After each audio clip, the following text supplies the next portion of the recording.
Harvey hitting southeast Texas with a 1-2 punch. We don't have to tell you that. The winds dying down, but now the storm just sitting over the region, dropping torrential rains, bringing catastrophic floods. Homeland Security Advisor Tom Bossert discussing the danger on Face the Nation. Let's not lose our focus on how bad this still is. Some news coverage outlets, not yours, are reporting that this is being downgraded and it's less of an event. It's just a storm now. That's a mistake. We're going to see continued rain, upwards of 30 inches. I don't think people understand what 30 inches of rain. I don't understand. I've been around dozens and dozens of major disasters and hurricanes, hundreds of disasters. I've never seen 30 inches of rain. So what we're going to do is pay attention to this, watch the inland flooding unfold. Someone who may agree. Dr. Marshall Shepard is a director of the University of Georgia Atmospheric Sciences Program and former president of the American Meteorological Society. Sir, thank you so much for joining us. I assume you would agree with that statement.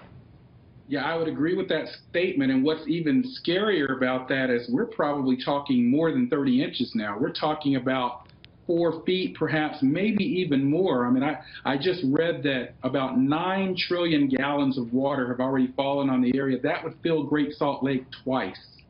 So the narrative to say that the storm is weakening would be dangerous. And I want to put up a graphic for some of our viewers. It sort of shows the concentration of precipitation, and it's not going away anytime soon. It looks like we could be seeing rain up until Wednesday for these folks.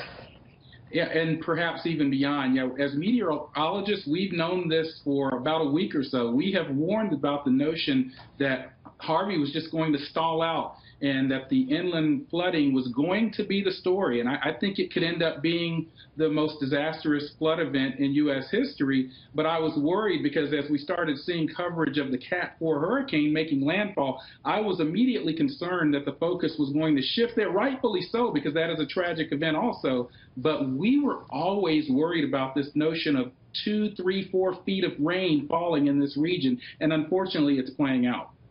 And when you talk about the dangers of this particular part of the country, just when we talk about geography-wise, you're concerned about the inland flooding because the storm is stalling out. Obviously, all the water is going to try to flow south, flow toward the Gulf. That being said, once the ground is saturated and these rivers are at capacity, what happens with all this water, and what does it do to the infrastructure?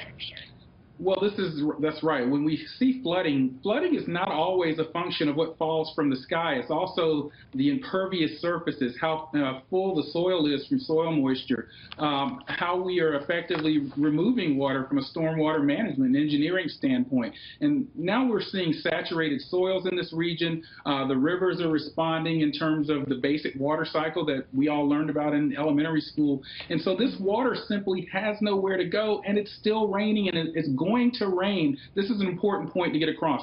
We could be talking about rain in this region through Wednesday, perhaps even through next week. So it doesn't have a chance. That natural water cycle does not have a chance to recover. So I have long been worried about this since earlier in the week, and unfortunately it's bearing out. So we're offering our thoughts and prayers to everyone there.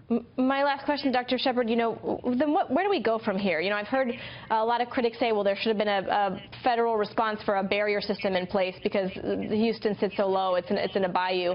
But could that have been prevented? This have been prevented? I mean, the numbers that we're seeing, no one can match. Yeah, this is an unprecedented event. That region certainly gets flooding, and I've seen people say, oh, we're used to this in Houston, we'll survive. No, you haven't seen anything like that. This is an unprecedented event.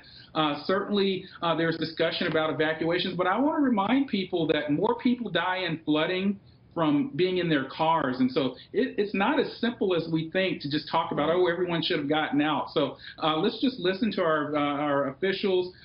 We are going to see more flood events like this going forward in the future as we see changes in our environment and climate. So this is what we have to deal with. So we need to think about planning for the future. Right. Dr. Shepard, thank you so much for joining us. A really interesting perspective. Thank you.